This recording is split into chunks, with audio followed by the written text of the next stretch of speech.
All right, PreCalc. We're going to work with some basic trig identities. You are familiar with all the reciprocals. At this point, I added in the quotients here right into your notes. And that just means we can cross multiply. So I did put those over 1, so we have something to work with. But many of the functions we're going to work with to get started here are going to be these Pythagorean identities. So I want you to just make sure you have that handy somewhere.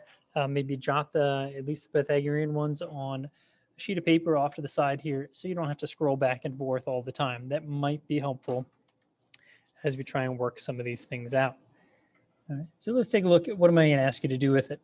Okay, almost flip this one over. All right, here we go. So if we're going to square the sign, we can write it either way. So as you see it either way, that means 1/2 squared becomes 1/4. Okay, so just a notation item here, but it might be important at some point as we work with some of these. Okay, so it allows us to write things a little bit sloppier. Not like my handwriting, just like you can put the square either way you want to. All right, so I want to find cosine is less than 0. That's code for negative if I have sine. So one thing I might use is this first one right here, cosine squared, sine squared.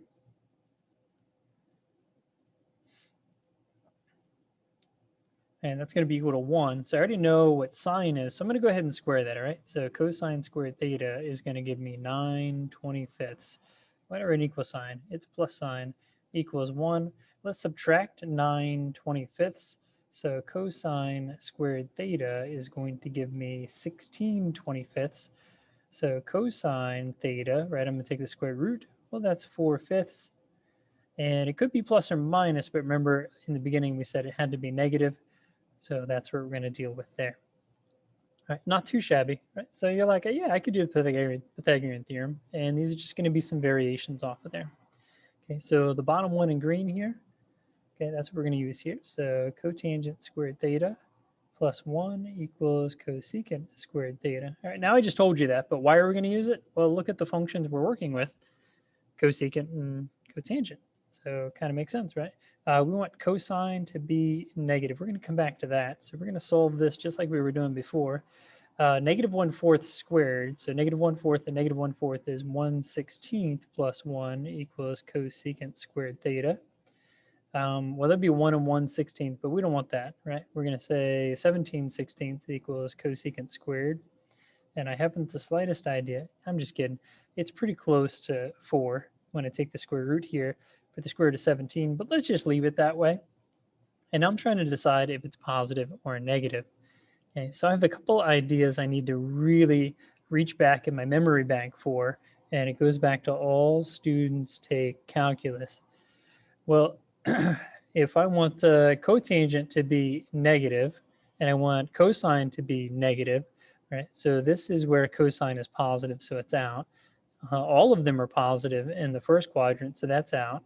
And here tangent is positive, so that's out. So I have to be in the second quadrant, and this means that sine is positive, right? And what we're dealing with is 1 over sine. So if sine has to be positive, 1 over that would still be positive. So we end up with positive root 17 over 4. Okay, so some of these take a little bit of thinking to think back through some of our different properties, but it's all in there, right? We just have to, it's like riding a bike. I'll remember it at some point. All right, let's take a look at the next one here. Let me zoom back in.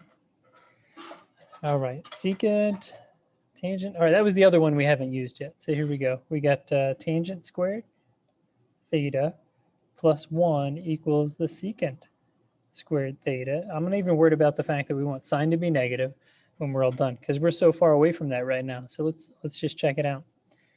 So tangent is -1. So -1 is 1. 1 plus 1 equals secant squared theta. So that's 2. So you see where this is going to go. We're going to take the square root. So secant theta equals root 2. Okay. And what are we after? So secant is 1 over cosine. So we got to work back through here a little bit.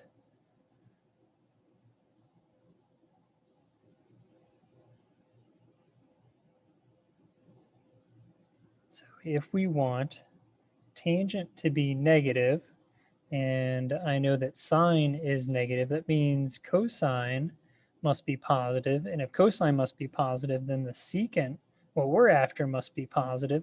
So we're only going to take the positive side of that. So we can use the idea, since tangent is going to give us, fraction here, right? Tangent gives us sine over cosine. I can't have them both negative. So otherwise, tangent would end up being positive. Right? So I think the solving part is going to be easy, and then we'll talk some more in class as we work through some of these other items. All right, cosecant, and we have cosine. All right, remember, what is cosecant? Cosecant is 1 over sine. So if I can find out what that is, so that helps me identify what we're after here. The other thing we know is, as we take a look here, is between 180 and 270, we're in the third quadrant. So all students take calculus. So tangent's going to be positive. So we'll see how that plays out and what we're trying to do here. So if tangent's positive and the cosine is negative, leads me to believe that we're going to need another negative, right? Because sine would have to be negative, so we have a negative over a negative to get positive. So I already know in the end what I should be dealing with is another negative. So let's find out what it is. So sine squared theta plus cosine squared theta equals 1. Sine squared theta plus, let's go ahead and square this, 9/25 equals 1. Sine squared theta equals 16/25. This is a pretty common occurrence here, as you can see. All right, 4/5 sine theta. All right. And based on where we're at, the tangent is the only thing positive, so it would be negative. So the cosecant theta is going to be negative 5/4 to bring it on home for our final answer.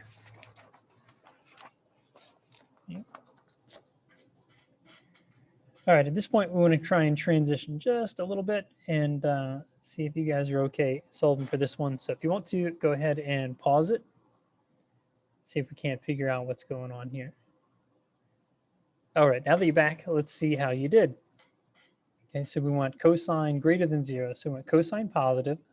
All students take calculus. Okay, so we know where we're at. Next thing we're going to deal with is we know tangent. So tangent squared theta plus 1 equals secant squared theta. So squared 25 plus 1 equals secant squared theta. So let's take the square root of 26.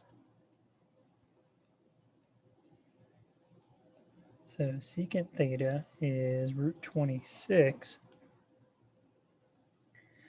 Well, that really didn't give me exactly where I want to be, but if I know what secant is, I can turn that into cosine. So cosine theta is now 1 over root 26. Well, I don't really want to use that. Well, we can use it for now, right? Yeah, let's use it for now. Because as I plug it in, right, I don't want to have to fix it just yet. So now we're going to go secondary. Sine plus cosine squared of both equals 1. So we're going to square this one. So square the top 1, 26 equals 1 plus sine squared theta. All right, so now we'll subtract that. So I get 25/26 equals sine squared theta. And we're going to take the square root of that. So we're going to get 5 root 26. Let's fix that first by multiplying by root 26 on the top and bottom. 5 root 26 over a real 26. That's going to give me sine theta, 5 root 26 over 26. And let's see here. We wanted cosine to be positive. We have sine so far. We have cosine. Cosine's positive. We need tangent to be positive. So I need a positive and a positive. So we'll put all those things together. Sine. All right, so if we need our cosine, yep, should have grabbed this one and put it properly. I didn't need it while I was working, but since the question is asking for both of them, I do want to write cosine as square root of 26 over 26 as well. Okay, so we end up using two of our identities all at the same time, kind of back to back there, just to make that nice and fun. All right, then just a chance to simplify some other things. We just want to make sure that everything works out as we take a look at these. So remember cosecant as from sine, and then I have cosine theta. I'm going to put everything over 1 so we get a good idea of what things look like. And tangent, that's going to be sine of theta over top of cosine of theta. And what happens is we see that kind of everything cancels out. So if I asked you what's cosecant times cosine times tangent, you're going to say 1. Right? So it's pretty cool.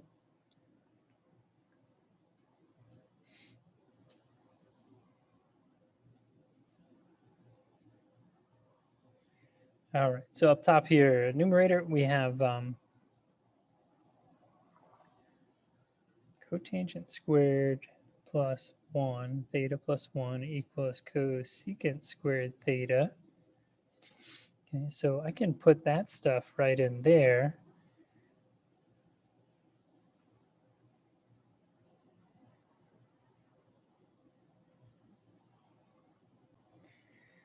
All right, so what I want to do now is subtract my cotangent squared.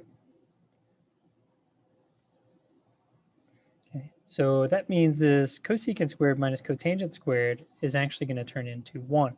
So if I have 1 over cosine theta, we know that's going to become secant of theta.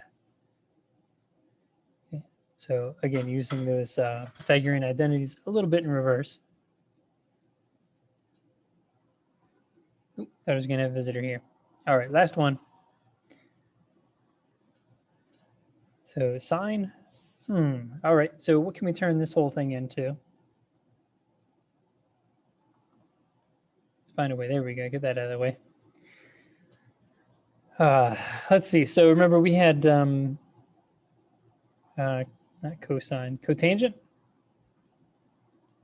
squared plus 1 equals cosecant squared theta. Let me fill in my thetas here. So that means what I can do is reduce this whole thing out, right? This 1 plus cotangent, I'm going to get rid of that. So I have sine theta, and it's going to be times cosecant squared theta. Well, what's cosecant squared? That's sine theta and 1 over sine squared theta. So now what I can do is reduce one of these out. So it becomes 1 over sine theta, which really turns into cosecant theta. Okay, so there we can start to reduce those and deal with those just a little bit. And again, it all goes back to what we had way up here in this chart. I would put it on a note card so you're not kind of looking all over the place for a while until you're comfortable with all of them. All right, and we'll do some of these in class together. I do have a second part coming up here if you're in my class, but we should be able to, at this point, handle just a few of these homework problems.